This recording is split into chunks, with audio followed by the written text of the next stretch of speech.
Bonjour, c'est Elodie de Fil du Bonheur. Bienvenue à mon 59e podcast et nous sommes le mardi 13 juin.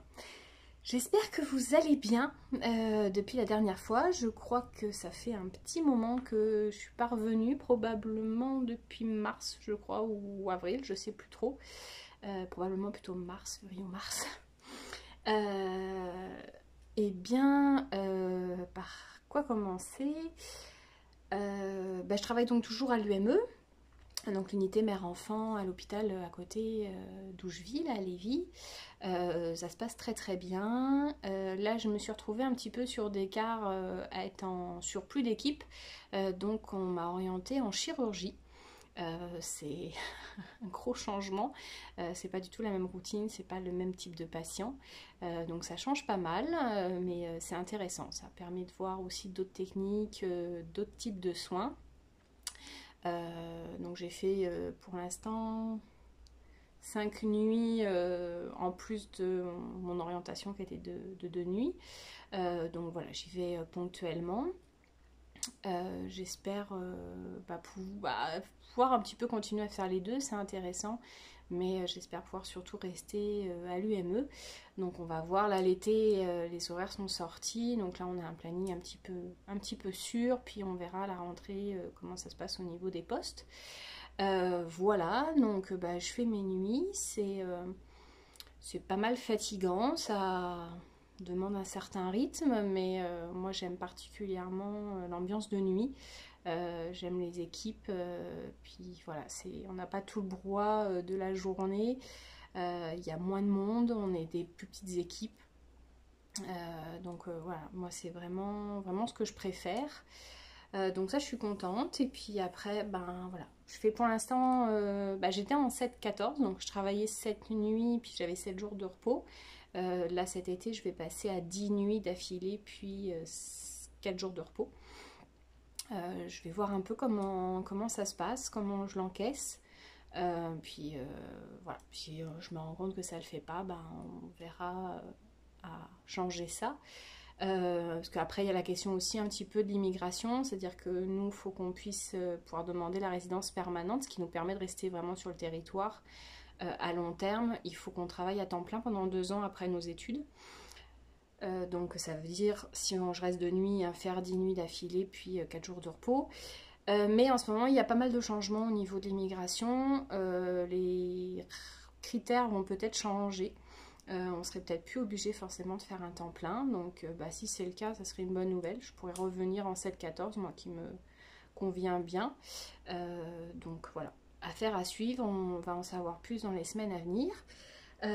Autrement, de ce qui est du perso, on a été à Montréal avec mon petit mari il y a 15 jours à peu près maintenant. Sur une fin de semaine, j'étais congé, on est parti 2 jours. On a eu en plus un week-end estival avec de fortes chaleurs, tout moins pour ici. On avait un petit peu plus de 30 degrés. J'ai pris de jolis coups de soleil, mais c'était vraiment plaisant. Puis il y a eu pas mal d'animations sur ce week-end-là. C'était un petit peu le premier week-end, on avait l'impression, voilà, c'était l'été, puis il y avait beaucoup de festivités. Donc on a bien profité, c'est vraiment une ville qui est, moi je trouve, extrêmement intéressante au niveau architectural. Il y a un mélange entre l'ancien, qui ressemble un petit peu au vieux Québec, avec de la modernité qui là ressemble un peu plus à New York, tout au moins dans l'idée que moi je m'en fais.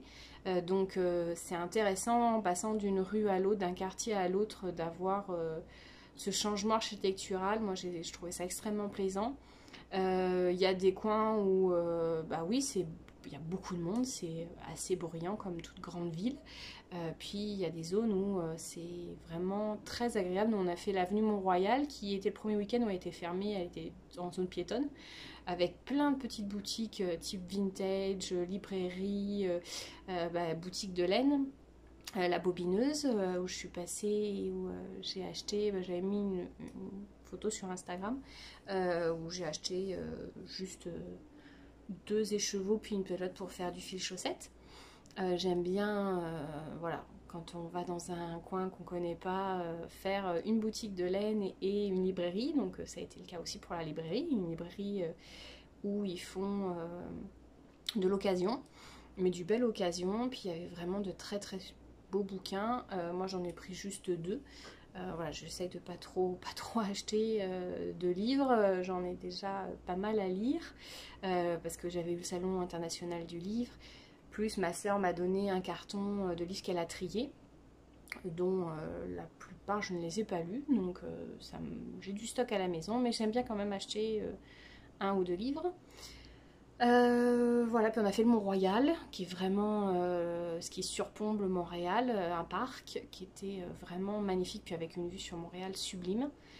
Puis après, il y avait on est allé au marché Jean Talon, qui est un hall, l'équivalent d'un hall en France, où il y avait pas mal de maraîchers, des plantes et tout ça. C'était un très très beau marché.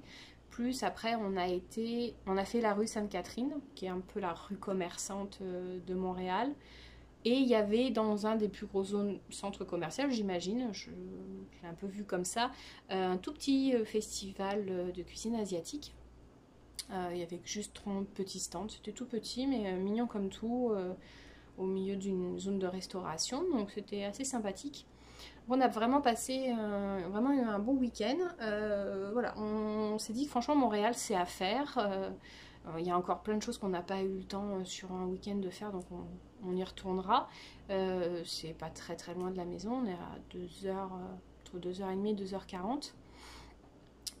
On n'y vivrait pas. Après ça c'est chacun aussi ce qu'il cherche au quotidien, parce que là c'est vraiment la grande ville, puis très internationale aussi. C'est vrai que nous on est un peu plus pépère, c'est pour ça qu'on aime bien Lévis, mais c'est vraiment une ville à faire, vraiment très agréable. Au moins en fin de semaine là c'était très agréable. Donc voilà, puis autrement tricot, crochet, peinture, un petit peu de broderie, voilà, puis de la lecture, profiter un petit peu aussi de pouvoir commencer un peu à sortir. Donc là avec des amis l'autre jour on était allé se faire un petit pique-nique. Voilà. Là on n'a pas super beau temps, c'est-à-dire qu'on est monté très haut en température, puis on est rechuté aussi pas mal. À un moment donné on s'est même cru un petit peu en automne, on était revenu à des températures autour de 13 degrés. Là on est remonté un peu hier, puis là on commence à prévoir une période de pluie. Ça va être un peu la tendance, tout au moins là mois de juin et puis mois de juillet, à alterner entre pluie et journées assez chaudes. Donc voilà, on va le prendre au jour le jour, et puis voilà. Donc moi, j'espère de votre côté ça va bien, que vos projets se portent bien, que la famille ça va, que le boulot est pas trop pénible, que vous arrivez à profiter de la vie.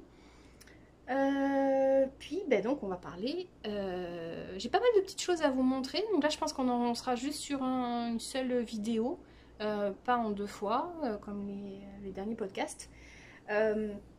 En ouvrage fini, j'ai posté sur Instagram, je crois que je vous avais juste montré le début sur le podcast précédent.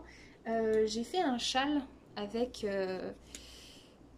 un fil de la Comtesse à Blaze, puis un fil de chez Madame Guillotine, je m'en souviens, et puis c'est au crochet. Ce sont des mailles, juste des rangs de mailles serrées, mailles en l'air, puis j'alterne une couleur sur 2. Puis alors ce qui a été très drôle, ce qui n'était pas prévu, c'est qu'en fait le fil de Comtesse à Blaze a fait des rayures en fait en diagonale, et ça c'est vrai que j'y avais pas pensé que ça allait faire ça. Donc en fait je trouve le rendu intéressant. C'est assez sympathique de faire des rangs de mailles en l'air, mailles serrées. Puis comme en fait j'avais choisi un bleu qui allait bien, parce qu'il y avait aussi ces touches de bleu là dans le fil de Comtesse à Blaze, ça a fait une jolie harmonie. Voilà, j'ai beaucoup aimé faire ce petit col. Ça m'a pris vraiment 2 écheveaux. Donc voilà, ça c'était en ouvrage fini, c'était mon ouvrage travail. Donc là j'ai changé, je suis en train de faire des pochettes, une pochette comme j'avais fait la grise que je vous avais montré la dernière fois, mais là je l'ai faite avec des fils verts avec le même fil. Autrement je me suis fait, alors en ce moment j'ai une passion pour le granit.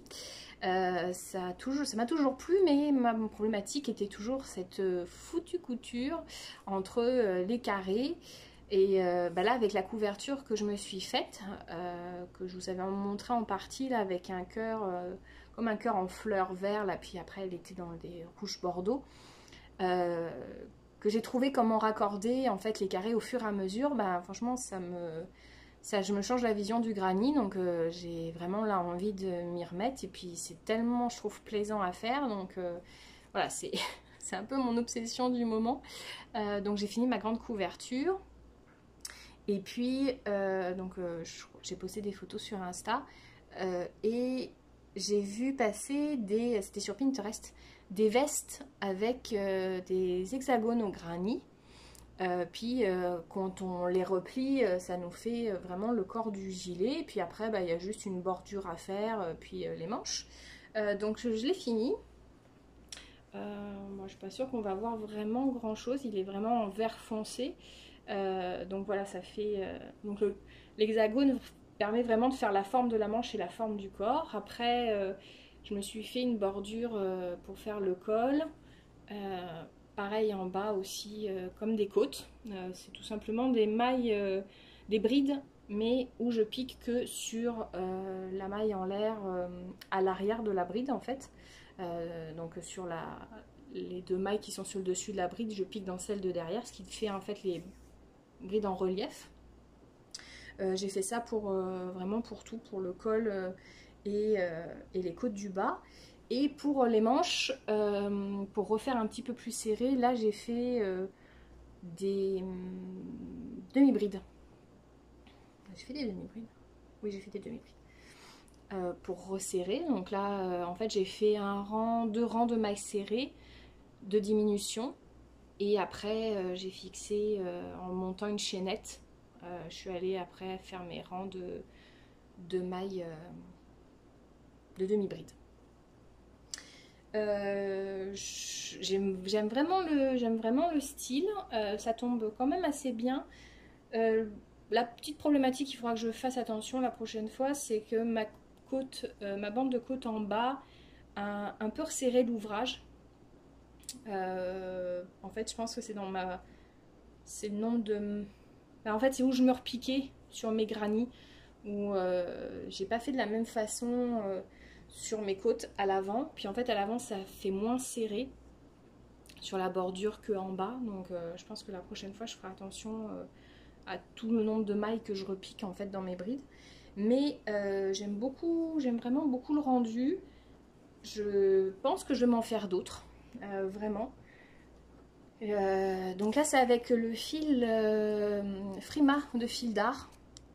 En fait c'était un lot de pelote que j'avais déjà depuis un moment, un vert forêt que j'aime beaucoup. J'avais commencé un pull avec, puis pardon, quand j'ai repris mon pull, parce que je crois que j'avais fait juste le haut puis il me restait le corps à faire, en fait il était trop petit. Donc j'ai redéfait, mais j'avais quand même pas mal de pelotes. C'était des pelotes de 119 mètres au 50 grammes, donc du DK. Et je me suis dit, ah mais tiens, parce qu'en fait, calculer, bah là en pelote, puis en fait ça fait quand même pas loin de 14 pelotes. Donc soit en écheveau ça fait 7 écheveaux, donc ça fait quand même pas mal de fils. En fait j'ai pas du tout ça en stock.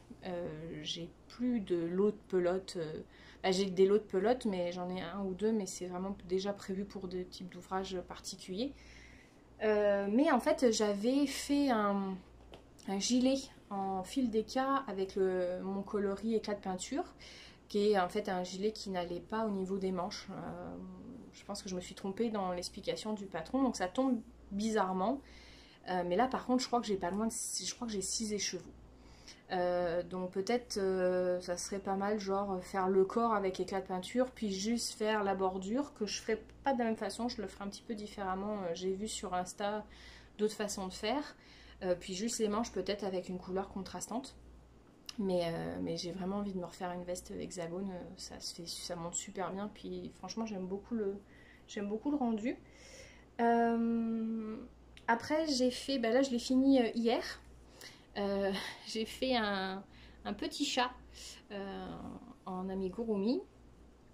Un gros chat, mais bon, je pensais qu'il allait être plus gros à la fin, puis tout compte fait, non, mais c'est pas grave, j'aime bien quand même. J'ai perdu un peu dans les coutures, ça faisait très longtemps que j'avais pas fait de peluche, vraiment très longtemps. J'ai complètement perdu un peu la façon de coudre, donc c'est pas l'idéal. Je pense que je pourrais peut-être faire mieux en pratiquant, mais ça m'a fait vraiment plaisir de refaire une peluche. C'est vraiment agréable à faire. Et en fait, c'était tout simplement parce que je me suis fait la remarque que j'avais pas fait de peluche à ma nièce depuis qu'elle est née. Puis là, elle va fêter ses 2 ans. Puis c'est une amoureuse des chats. Donc voilà, je me suis amusée à lui faire un chat. Puis bon, comme j'ai du mal quand même à crocheter à nouveau les amigurumi en tout petit, je suis passée sur du fil plus épais. En fait, je me dis que j'aurais même pu passer encore. Je voulais vraiment plus gros, puis j'aurais peut-être pu choisir un fil encore plus épais, mais sur le moment, ça me paraissait correct. Puis en fait, en le crochetant, j'ai dû quand même vachement réduire ma taille de crochet qui était initialement prévue au départ sur la pelote. Mais voilà, j'aime bien le rendu.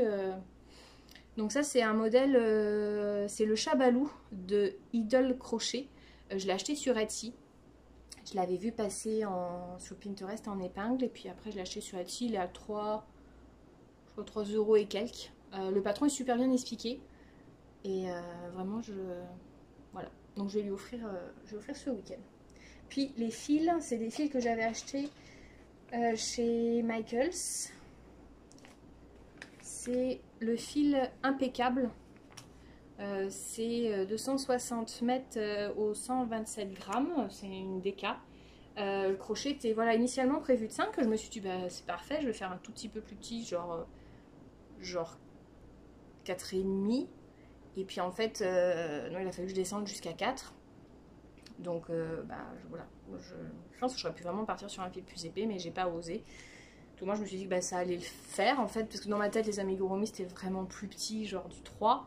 Et je m'étais dit bah, si je passe à du 5 ou du 4,5, bah, ça fera quand même plus gros. Donc oui, ça fait plus gros que ce que je pensais, mais pas suffisamment. Donc bon, c'est pas grave. Je suis contente du résultat. Donc j'avais pris un gris, juste un gris, je sais même pas si je vois gris pâle, et puis un écru. Voilà, pour faire mon petit chat. Ça c'est pour les ouvrages finis. Qui veut dire, Granny dit que, alors je sais pas si vous vous souvenez, j'avais acheté du fil Chic Cheese, je prononce toujours comme ça là, la Stone Washette. Au départ j'avais acheté pour faire une couverture température, puis j'ai laissé tomber. Je trouvais ça trop rigide en fait parce que c'était que des mailles serrées. J'ai pas aimé le résultat. Peut-être parce que c'était pas la bonne taille de crochet, je sais pas. Tout compte fait, j'ai pas trop aimé. Du coup, je me dis, bah ouais, mais bon, le fil il est quand même beau. Ces fils en plus des couleurs que j'ai fait choisir à ma soeur pour ma nièce. Donc, j'étais partie sur une couverture en crochet tunisien. J'avais fait une grande bande. Je sais plus si je vous l'avais montré.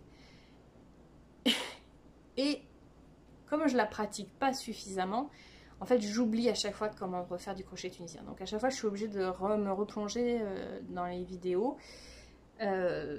Ça m'a un petit peu saoulée, malgré que j'aimais beaucoup le résultat, mais bon, ça m'a saoulée.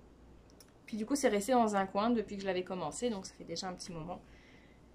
Puis, bah, comme avec ma couverture, le granny me plaisait bien, je me suis dit, bah, je vais reprendre mes fils, je vais suivre un petit peu l'enchaînement de couleurs que j'avais fait avec ces longues bandes en crochet tunisien, puis je vais le transformer en granny. Puis je vais reprendre mon idée de fleur centrale comme ma couverture, que j'aimais bien, avec le même fil parce qu'il me restait encore, là c'était les fils de Malabrigo. Donc j'ai refait le cœur de la feuille, le cœur de la fleur là en Malabrigo. Puis après je suis partie voilà, sur les coloris que j'avais commencé. Donc j'ai défait petit à petit ma couverture en crochet tunisien. Ouais, voilà. Pas trop les couleurs. Et en fait, je trouve que ça fait super joli.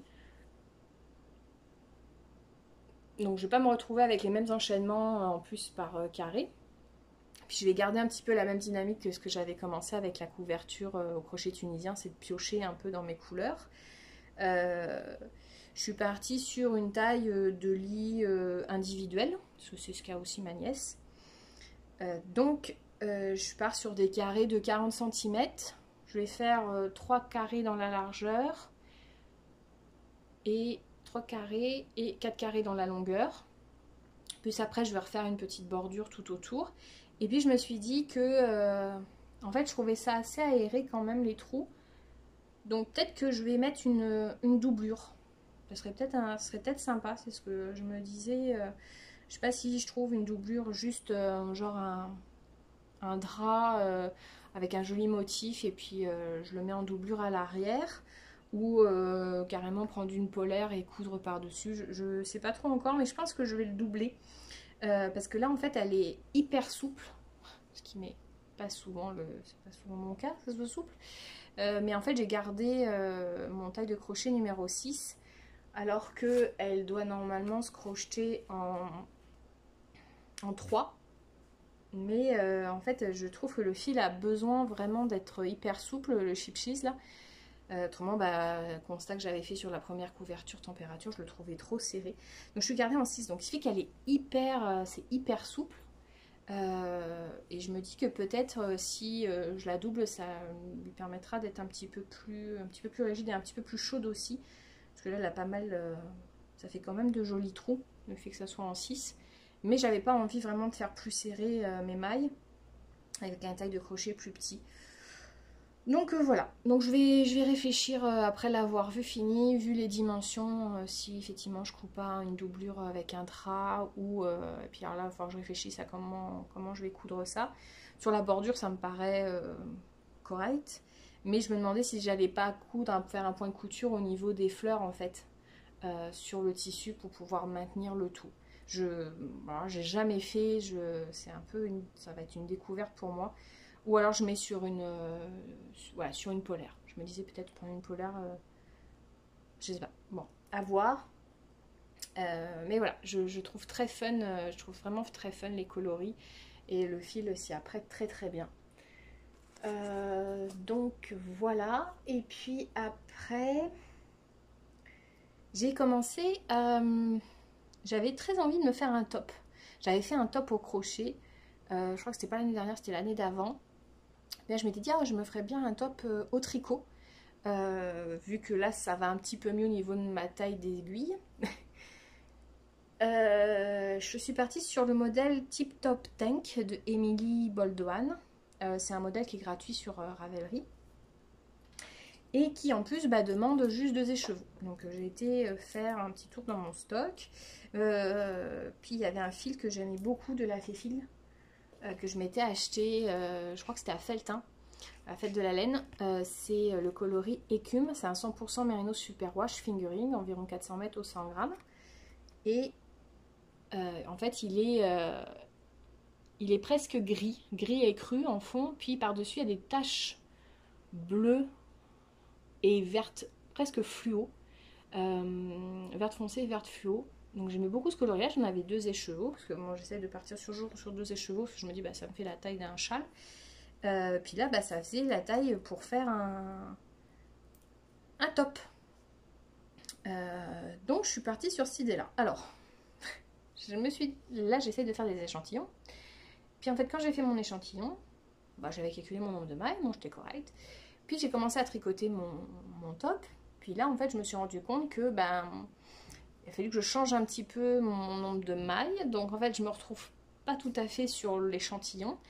Mais en fait, mon rendu de fil, parce que du coup j'ai défait, j'ai refait pour suivre l'échantillon. Puis le problème c'est qu'en fait, je trouve que je suis l'échantillon, mais mon rendu était, je trouve, pas adéquat, un peu serré. Donc je me suis dit, tant pis, on va pas suivre l'échantillon que je me suis fait, puis du modèle.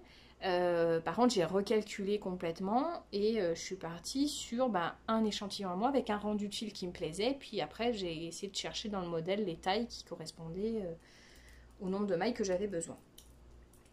Donc je suis partie sur en fait moi je fais du M, et puis là en fait selon le modèle je suis plutôt entre le L et le XL en fait. Mais je pense que ça va le faire, parce qu'en plus il est quand même hyper souple. Il n'est pas trop lâche, mais il est juste souple comme il faut. Je pense que je suis à peu près à la bonne taille. De toute façon, je vais essayer, voir si je peux pas le... Si je suis juste en... J'ai besoin d'un tout petit peu plus grand, bah, je le bloquerai. Puis en fait, si je suis trop petite, bah, je le donnerai. Donc là, j'ai fini le corps. Ça m'a pris à peu près un écheveau. Donc voilà, le rendu est quand même super joli. Ah, j'aime beaucoup, j'aime vraiment beaucoup le rendu. Puis il n'y a pas de différence entre les deux écheveaux. Et hier, j'ai fini le premier sein. Le sein, oui, d'ailleurs, le sein droit. Ouais, voilà, le sein droit. Donc je pense que je vais pas être mal. En fait, je sais pas trop parce que j'ai quand même une grosse poitrine. Donc je vais voir si ça va le faire. J'ai comparé avec un... Je me suis servi d'un petit t-shirt, d'un petit top que j'aime beaucoup. Je me suis servi un peu de ces dimensions de ce top là pour pouvoir faire celui-ci. Donc je devrais, je pense, être pas pire. Mais voilà, on va voir. Donc j'ai fait mon premier sein. Je suis contente. J'ai réussi. J'avais un peu de mal avec le patron parce que le patron, en fait, au départ, il est proposé complètement à plat avec couture, puis en rond. J'avais eu du mal à identifier dans le modèle où était la partie qui se tricotait en rond puis la partie qui se tricotait à plat. Donc j'ai arrivé à comprendre, j'ai un peu traduit avec... j'ai un peu perdu mon anglais parce que ces derniers temps, j'ai pas fait ces dernières années, j'ai pas fait beaucoup de modèles en anglais. J'avais perdu un peu mon anglais, donc je me suis aidée un petit peu de Google Traduction. Puis ça va, j'ai compris la construction, donc j'ai compris comment faire. Puis voilà, j'y suis arrivée. Donc voilà, je suis très contente. J'ai vraiment hâte de voir si ça a fonctionné pour voir enfin si je peux me faire un vêtement qui tombe bien au tricot. Mais par contre, je me suis dit que franchement, si ça le faisait, ça sera pas mon dernier top parce qu'en fait, j'ai quand même pas mal des chevaux qui sont par deux. Donc je me dis, bah, pourquoi pas décliner puis en faire un ou deux autres. Donc on verra bien. Puis bah là, je sais combien de mailles j'ai monté. Donc au pire, bah, j'ajusterai pour le prochain. Voilà. Mais là, en fait, je tricote en exceptionnel. Je suis en 3,5. ce qui est quand même fou. Fou. Parce que ça, normalement, du fingering comme ça, bah, jusqu'à présent, mes vêtements, je les tricotais en 5. Et là, on est quand même à du 3,5. J'ai beaucoup rigolé parce que en fait j'avais pas d'aiguille en 3,5, donc j'ai été lumière, c'est bizarre. J'avais pas du tout en 3,5 en fait, donc l'autre jour j'ai été à Biscotte Yarn sur Québec, les biscottes, et en fait j'ai acheté un lot d'aiguilles, j'ai pris des 3,5, ouais 3,5 avec un câble 80, puis un câble, j'ai pris câble 80 puis câble 40 je crois. Et du coup, la fille, elle a beaucoup rigolé à la caisse. Elle fait: Ah, vous faites du stock? Bah, en fait, j'avais pas cette taille d'aiguille là-dedans. Parce que j'ai changé ma façon de tricoter. Donc, j'avais pas cette taille d'aiguille. Donc, oui, je viens rajouter à mon stock. Puis, en fait, au départ, je m'étais dit: Bah, je vais en acheter qui complète mon kit Chiago. Mais en fait, j'ai pas du tout gardé dans mon kit Chiago. J'ai des petites aiguilles et puis des grandes. J'ai gardé que les grosses, en fait. Puis, les petites, j'en avais plus du tout. Pas de câble non plus. Je crois que j'en ai qu'un câble avec une petite paire d'aiguilles, un 4, je crois. Donc j'avais rien du tout, donc j'ai racheté. Mais voilà, je suis quand même super contente du résultat. Puis vraiment le fil est vraiment beau. Donc voilà, donc à suivre quand il sera fini, puis que je vais le porter, on va voir ce que ça donne. Mais le modèle, bah, c'est plus moi parce qu'il y a du mal avec l'anglais, mais autrement je le trouve, en fait, dès que j'ai compris, bah, je le trouve très bien expliqué. Vraiment. Donc voilà. J'ai quand même bien... Là, je me dis que j'ai bien retrouvé un bon mojo là depuis le début de l'année. Bah, depuis que je travaille, en fait, je vois que vraiment avec les études, ça avait été compliqué. Mais là, en travaillant, bah, j'y arrive quand même beaucoup mieux. Donc, je suis très contente de reprendre. Et puis, voilà. Après, je me fais toujours sur ma session de 7 jours une session peinture. Donc, bah, là, je l'ai faite en début de session de congé. Puis voilà, je lis aussi pas mal. Donc là, je suis en train de lire en ce moment Shanghai 2040, qui est sur en fait une présidente en Chine. Donc c'est un mélange de... En fait, j'ai appris que l'écrivain était passionné par la Chine. Donc il y a une partie du livre où ça explique vraiment au niveau de l'histoire de la Chine et avec un côté un petit peu futuriste parce qu'en fait là on suit une présidente qui vient d'être nommée en 2040. Donc ça fait un mélange à la fois d'histoire et aussi futuriste. Je sais pas trop où ça va mener. Pour l'instant, c'est vraiment très histoire, très politique, tout ça. Donc, je sais pas s'il va y avoir une aventure particulière avec cette présidente ou tout simplement c'est juste vraiment historique et tout ça. Je regarde juste parce qu'il me dit que la batterie est faible. Bon, j'arrive pas à voir. Oh non, ça va. Je devrais être bonne pour finir. Donc voilà, je suis en train de lire ça. Donc voilà, à suivre ce que ça va donner. Puis autrement, en série, j'ai fini Vampire Diaries. C'était une des séries de vampires que j'avais pas vues. Donc je me suis dit, tiens, pourquoi pas, j'avais envie. Et franchement, j'avoue que des fois c'est vraiment un peu cucu. Puis je suis pas particulièrement fan de l'héroïne. Mais on s'y prend. On s'y prend. Après, les dernières saisons, ça commence à tirer un petit peu en longueur. Puis des fois, je trouve que les choix scénaristiques, c'est un petit peu abusé. Mais on passe, voilà, je trouve un très très bon moment. Je l'ai regardé sur Amazon. Et je voulais me refaire True Blood, que j'avais beaucoup aimé. Mais en fait, elle est sur Crave. Et donc là, bon, je vais pas prendre encore un abonnement supplémentaire. À un moment donné, ça suffit. Donc j'espère peut-être qu'un jour elle apparaîtra sur une autre plateforme. J'ai regardé la dernière de Netflix, des Chroniques de Bridgerton, mais avec la reine Charlotte, le chapitre 1. Vraiment, vraiment très agréable à regarder, elle est vraiment belle, le casting est très bon. Puis en plus, ce qui est chouette, c'est que ça suit un peu la continuité au niveau chronologie à la suite de la saison 2 des Chroniques de Bridgerton. Donc je pense qu'avec la saison 3 de Chroniques de Bridgerton, ça va suivre aussi un peu. Mais on revient voilà, sur le passé de la reine Charlotte, puis avec son mari George. Vraiment très bonne série, elle est passée très très vite, très émouvante. Puis voilà, le casting qui se mélange entre à l'époque où elle devient reine et aussi à l'époque, à la fin de la saison 2 des Chroniques de Bridgerton. Donc c'est assez sympa. Puis là, j'ai vu que la saison 3 va bientôt sortir, donc je me suis décidée de me refaire la saison 1 et 2. Donc je viens de finir la 1, puis je suis sur la fin il me reste 2 épisodes de la saison 2. Donc je serai à jour en mémoire. Puis après, je vais voir ce que je vais regarder. Je ne sais pas trop encore, il y a de toute façon beaucoup de séries. Des fois, j'ai envie de vraiment me refaire une série que je connais, puis que j'ai passé un bon moment. Puis essayer d'alterner avec une série que je connais pas. Donc on va voir. En film, ah oui, j'ai regardé Astérix et Obélix avec mon mari l'autre jour, là, le dernier de Guillaume Canet. J'ai pas... Il y avait des moments que j'ai trouvé drôles. J'ai trouvé qu'il y avait beaucoup de références. Ce qu'on s'est fait comme remarque, il y avait beaucoup de références à des jeux de mots, à d'autres films, à des musiques. Donc ça, c'était fun. J'ai trouvé ça sympa. Je trouvais qu'il y avait quand même des moments où ça traînait un petit peu en longueur. Je trouvais ça dommage. Parce qu'il y a quand même beaucoup, on voit quand même il y a beaucoup de moyens, puis il y a quand même un gros casting aussi, mais voilà. Je n'ai pas trouvé toujours que c'était forcément très drôle, mais voilà, bon, on a passé un bon moment. Et puis j'ai vu, ah oui, ça par contre, je pense mon prochain film. Ah si, j'ai vu KO. Ah, je me souviens. KO Ending, je crois. Non, KO Walking. Je sais plus. C'est KO quelque chose qui est arrivé sur Netflix là.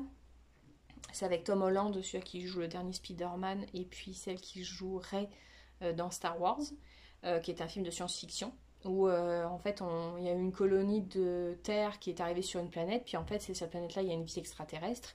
Mais en fait c'est qu'après avoir traversé l'atmosphère, les hommes, on peut voir leurs pensées, ce qu'ils appellent leur bruit. Et en fait tout ce qu'ils pensent, on le voit.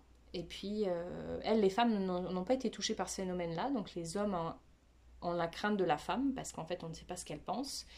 Puis va arriver une deuxième colonie, d'où il y a Ray, la comédienne qui jouerait, qui arrive sur cette planète, qui se crache avec en fait un petit vaisseau d'exploration avant que la grosse colonie arrive.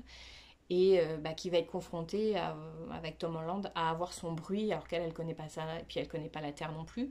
Elle n'a jamais marché sur une planète, elle est née dans l'espace. Et puis lui, Tom Holland, qui découvre ce que c'est qu'une femme parce qu'il n'y a plus de femmes dans sa colonie. Elles ont toutes été tuées par la vie extraterrestre. Donc voilà, c'est un très bon film de science-fiction. Franchement, je trouve qu'on passe un bon moment. C'est original, l'idée de ce bruit-là sur cette planète. Vraiment une idée intéressante. Au niveau scénaristique, franchement, c'est pas mal. Après, je vous raconte pas la suite.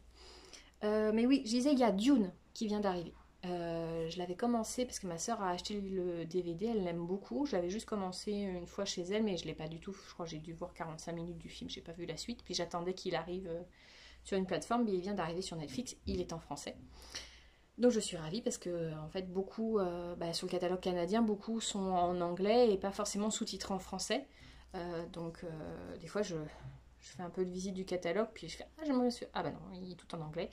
Et puis comme je suis une bite en anglais, voilà, je comprends pas trop mal, mais j'ai quand même besoin des sous-titres, mais donc bon, souvent je suis un peu déçue. Mais là, il est arrivé totalement en français.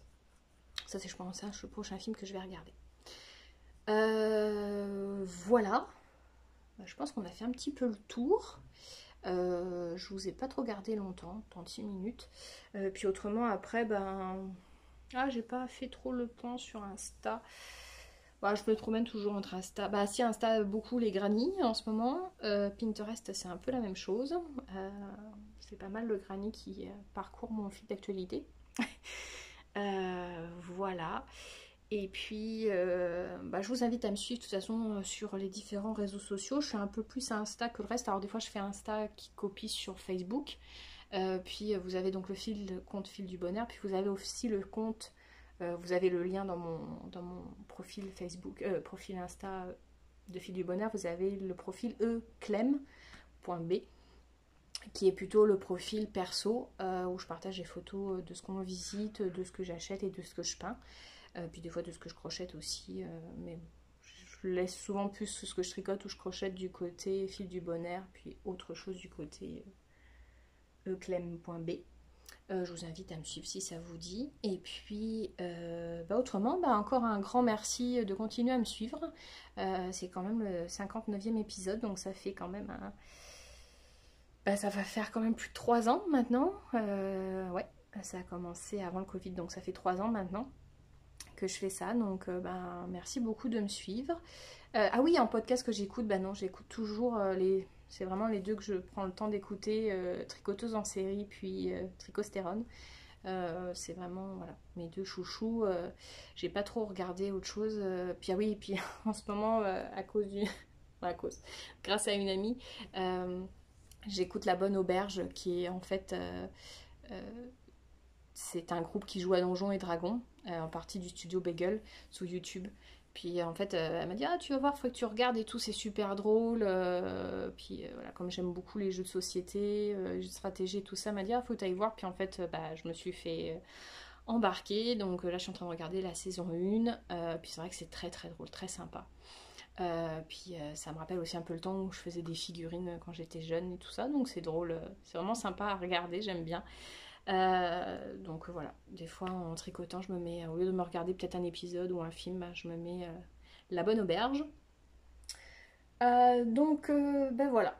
Oui, merci d'être encore là, merci de me suivre, merci pour vos gentils mots à chaque fois, ça me fait vraiment plaisir. Là, j'espère vraiment la courant cette année, un peu peut-être plus à l'automne, on va voir, quand je serai vraiment un peu plus stable au niveau professionnel. J'ai vraiment envie de retrouver un groupe aussi de tricot, de crochet, tout ça. Donc je vais voir si j'arrive à organiser quelque chose ou si je peux retrouver un petit peu dans mon coin des tricoteuses, crocheteuses, ça serait chouette. Ça me manque aussi de ne pas pouvoir partager comme je faisais à Marseille. Donc voilà, je vais essayer de faire ça aussi à l'automne. Ce sera peut-être sur Lévis, ce sera peut-être sur Québec. Je verrai un petit peu les retours et puis... je sais pas si on se reverra cet été, peut-être, peut-être pas. Si c'est pas le cas, passez un bel été. Si vous pouvez partir en vacances, profitez bien. Et puis je vous souhaite plein de bonnes choses, une bonne continuation. Puis je vous dis à bientôt.